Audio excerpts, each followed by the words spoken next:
Assalamualaikum warahmatullahi wabarakatuh. Berjumpa kembali di Aswa Garden. Semoga sahabat tani sehat selalu. Di video kali ini kita akan membahas salah satu cairan multi manfaat, di mana cairan yang berwarna orange atau kuning kecoklatan ini sudah sangat cukup terkenal, terutama di petani-petani organik. Ya, cairan ini adalah ekoenzim. Ekoenzim dicetuskan oleh Dr. Wasukon yang berasal dari Thailand. Beliau adalah pendiri Asosiasi Petani Organik Thailand. Dan ekoenzim ini sebelum dicetuskan oleh beliau telah melakukan penelitian selama 30 tahun. Dan secara pribadi saya mengucapkan terima kasih kepada Dr. Wasukon, karena bagi saya ekoenzim ini begitu sangat bermanfaat, bukan hanya di dunia pertanian tetapi juga di kehidupan kita sehari-hari. Ekoenzim ini sangat terkenal sekarang di Indonesia karena sudah banyak petani di Indonesia menerapkan penggunaan ekoenzim pada lahan pertanian. Dan ini adalah salah satu hasil dari penerapan ekoenzim. Buah anggur saya ini walaupun diterpa hujan yang cukup intens, tapi pohon anggur ini tetap bisa bertahan. Walaupun ini juga saya aplikasikan fungisida dan insektisida baik organik maupun sintetis. Disinilah kegunaan ekoenzim, di mana ekoenzim selain bisa membersihkan kotoran-kotoran yang menempel pada buah, ekoenzim juga bisa membersihkan residu yang menempel pada buah anggur sehingga buah anggur aman untuk dikonsumsi. Selain itu, ekoenzim juga bisa kita manfaatkan menjadi pengganti disinfektan, di mana kegunaannya untuk membersihkan alat-alat yang kita gunakan untuk melakukan treatment pada tanaman.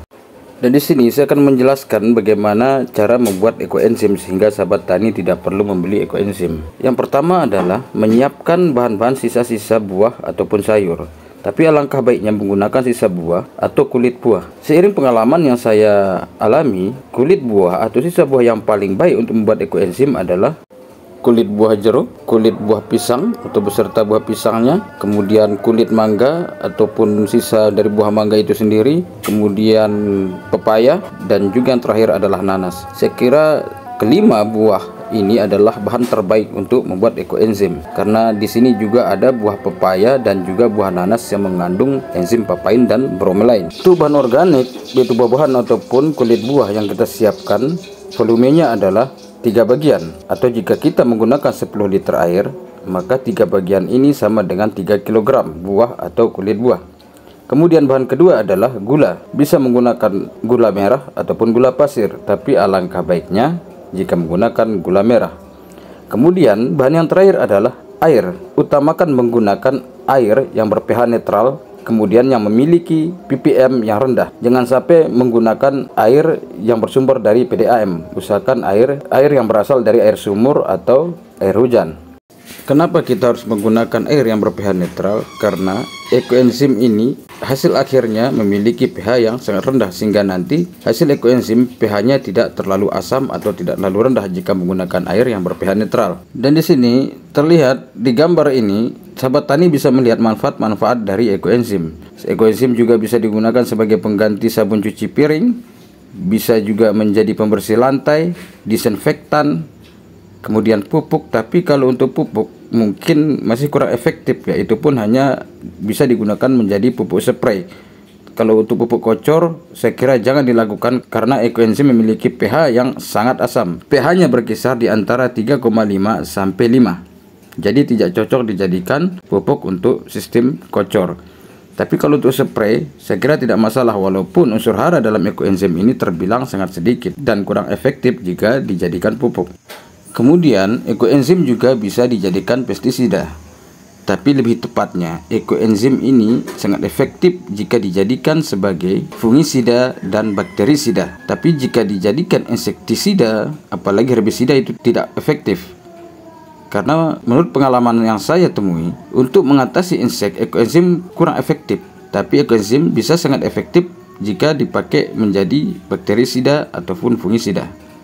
Selain itu, ekoenzim juga bisa digunakan sebagai filter udara, ya, sehingga udara bisa lebih bersih, udara bisa lebih segar, dan juga ekoenzim akan menetralisir polusi di udara di lingkungan rumah kita, sehingga kualitas udara yang kita hirup bisa lebih sehat dan juga lebih bersih. Untuk Proses pembuatan ekoenzim ini tentu saja prosesnya adalah fermentasi dengan sistem anaerob atau metode tanpa oksigen.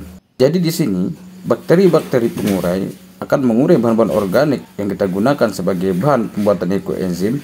Dari proses penguraian inilah kemudian terciptalah dua komponen utama dari ekoenzim, yaitu alkohol dan asam asetat. Di sini juga terdapat beberapa unsur hara yang terkandung di dalam bahan-bahan organik yang kita gunakan, tapi jumlahnya sangat kecil karena proses yang kita gunakan adalah fermentasi anaerob, bukan proses dekomposisi aerob dengan oksigen. Sehingga unsur hara yang terkandung dalam ekoenzim ini memanglah sangat sedikit. Berbeda dengan sistem aerob yang memang menghasilkan ATP yang lebih banyak.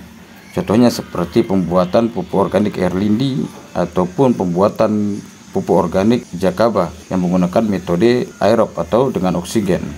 Karena memang proses dekomposisinya diperuntukkan untuk pembuatan pupuk, sehingga proses dekomposisinya akan lebih cepat dan menghasilkan unsur hara yang lebih banyak. Berbeda dengan metode anaerob, di mana prosesnya adalah fermentasi, yang dimana pemecahan unsur-unsur atau enzim yang ada pada bahan organik tanpa terjadinya dekomposisi pada bahan organik. Jadi bahan organiknya tetap ada atau terjadi pengawetan, tapi unsur enzim yang terkandung di dalam bahan organik akan ikut terlarut di dalam air pengencer yang kita gunakan dalam membuat ekoenzim. Itulah sebabnya saya menyarankan juga untuk menggunakan buah pepaya dan juga buah nanas, karena di sana ada enzim papaya dan bromelain, di mana enzim ini juga akan membantu dalam memecahkan enzim-enzim yang ada pada bahan-bahan organik yang kita gunakan membuat ekoenzim. Jadi saya sarankan kepada sahabat tani untuk membuat ekoenzim karena memiliki banyak sekali manfaat dan kegunaan di kehidupan kita sehari-hari, sehingga ini juga bisa mengurangi kos kita dalam rumah tangga maupun di kegiatan kita di dalam dunia pertanian. Jadi cukup sekian, semoga bermanfaat. Terima kasih sudah menonton. Bukan maksud menggurui, hanya berbagi. Assalamualaikum warahmatullahi wabarakatuh.